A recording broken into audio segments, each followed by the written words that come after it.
kelas 7 akan mengunjungi salah satu gedung bangunan yang bersejarah yang ikonik di Purwakarta. Sebelumnya, izin memperkenalkan diri, nama saya Nabila Putri Azahra. Nama saya Muhammad Fajar Arifin. Nama saya Srivana Fabianti. Nama saya Fahri Muhammad Alfian. Nama saya Muhammad Rafiq. Dari gedung ini kita akan belajar banyak fakta-fakta sejarah dan sejarah singkat mengenai berdirinya Gedung Karesidenan Purwakarta. Kelompok 6, ayo.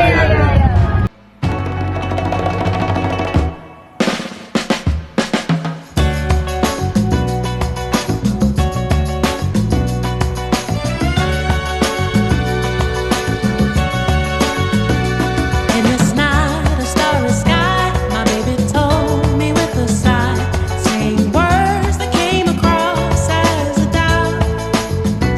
I reassured that every day my love is strong and gently placed in your heart. Has shown I can't live without.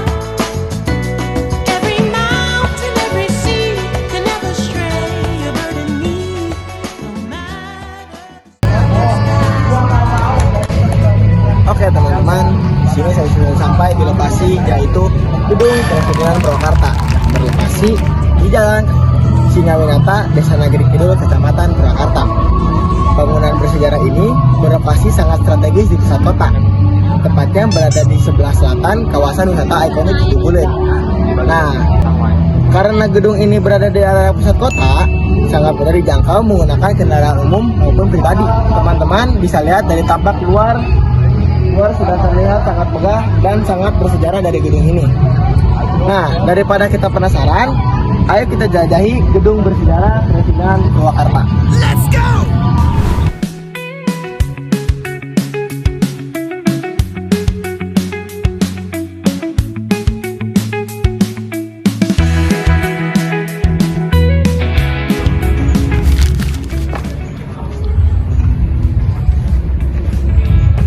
Oke teman-teman, kalian ada yang tahu nggak dari sejarah berdirinya Gedung Karesidenan? Gedung Karesidenan dibangun pada masa pemerintahan kolonial Belanda dan tentang tahun pembangunannya terdapat 3 versi, yaitu 1830, 1854, dan 1902. 1830 dianggap sebagai awal mula rencana pembangunan fasilitas pusat pemerintahan di wilayah Karesidenan Karawang pada masa pemerintahan Bupati Sastra Adiningrat. 1854 berdasarkan catatan resmi pemerintahan, tahun ini diyakini sebagai momen resmi berdirinya bangunan utama pusat pemerintahan. Tahun 1902 berkaitan erat dengan selesainya mega proyek pembangunan jalur kereta api Batavia Padalarang yang melewati Purwakarta. Gedung Karesidenan di Purwakarta baru dibangun seiring dengan pembangunan jalan kereta api antara Batavia Padalarang lewat Purwakarta pada awal abad ke-20. Jalur kereta api Karawang Purwakarta sepanjang 41 km diresmikan pada tanggal 27 Desember 1949. Jalur ini salah satu peninggalan kolonial paling bersejarah di Jawa Barat di masa ketika Purwakarta masih menjadi bagian dari Karesidenan Purwakarta Karawang. Pembangunannya dimulai pada masa pemerintahan Bupati Sastra Adiningrat dengan dukungan seorang tokoh lokal bernama Raden Suryawinata yang merupakan keturunan dari Raden Adipati Arya, singa perbangsa, yaitu pendiri Karawang.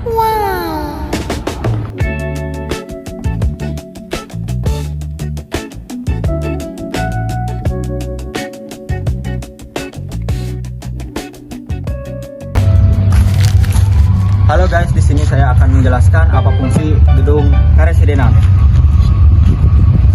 Fungsi saat itu gedung ini berfungsi sebagai pusat pemerintahan kolonial Belanda untuk mengawasi wilayah yang sangat luas mulai dari Purwakarta, Karawang, Subang, dan Bekasi.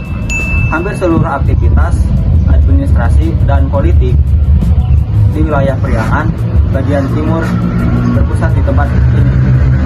Ketika Jepang menduduki Indonesia pada tahun 1942, gedung ini berubah fungsi total dijadikan markas militer Jepang atau Konbu Konfederasi yang merupakan bagian dari pasukan detasemen Shoji. Bagi warga Purwakarta kala itu, bangunan ini bukan tempat pemerintahan, melainkan tempat simbol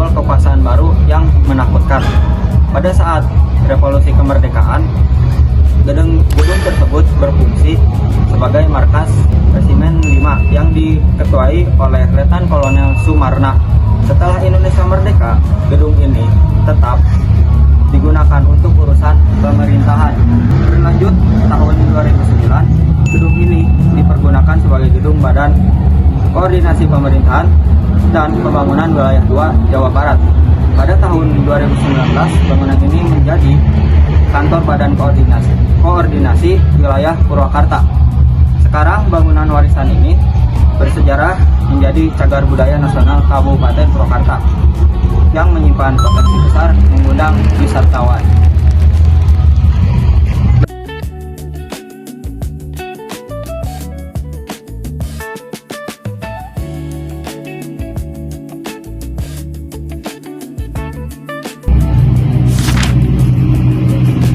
Nah, teman-teman, untuk gaya arsitektur dari gedung Karasidenan Purwakarta ini memiliki beragam indis empire style dengan tinggi lantai bangunan sekitar 0,5 meter dari halaman. Memiliki taman yang luas dan serta pavilion yang menambah keunikan bangunan ini. Kalau kita perhatikan, gaya arsitektur gedung Karasidenan Purwakarta ini mirip dengan gedung Pakuan di Bandung. Keduanya dibangun dengan gaya English Empire Style, perpaduan antara arsitektur Eropa klasik dengan penyesuaian iklim tropis Nusantara. Ciri khasnya bisa kita lihat dari serambi depan yang luas, beratap kanopi yang ditopang dengan tiang-tiang kayu berbentuk segi delapan dan lubang ventilasi kayu berukir bunga atau bintang di bagian atasnya. Dari luar, warna krem dan putih memberi kesan elegan, tetapi di baliknya tersimpan kisah panjang penjajahan dan perlawanan. Yang menarik, arsitektur gedung ini ternyata tidak hanya dipengaruhi oleh Belanda. Ternyata ada beberapa sejarawan yang mengatakan bahwa gedung ini memiliki sentuhan dari Cina dan Portugis dalam detail bangunannya. Campuran gaya ini menunjukkan betapa terbukanya Nusantara terhadap berbagai pengaruh budaya asing di masa kolonial. Gedung Karasidenan Purwakarta bukan hanya peninggalan kolonial, tapi juga saksi hidup perjalanan panjang sebuah kota yang terus menjaga warisannya.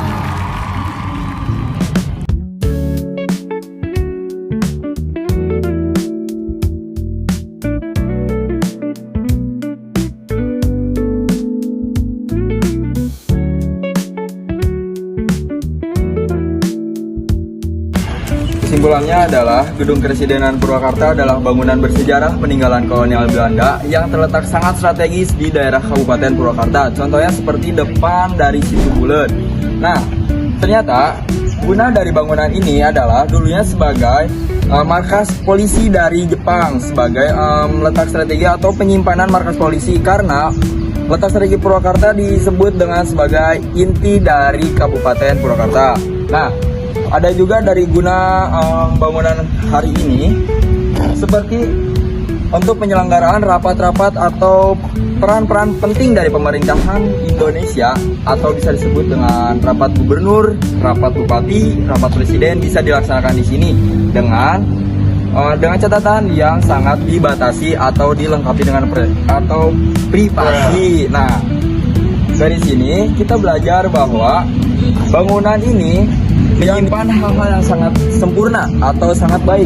Contohnya seperti arsitektur yang mengarah ke arah modern, walaupun di zaman kita bisa dibilang ini adalah bangunan yang kuno.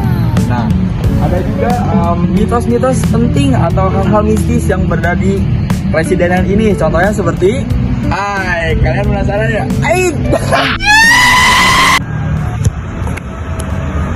Jadi, konon katanya ada berbagai mistis di sini, atau bisa disebut dengan mitos.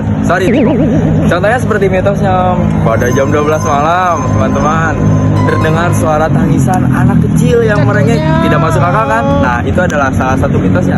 Dan juga ada yang di belakang nih, pohon apa, Jai? Pohon beringin.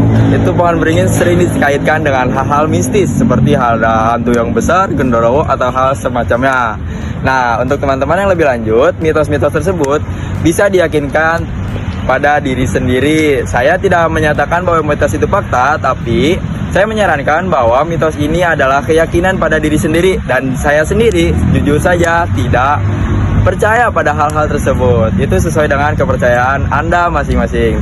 Untuk semuanya, terima kasih.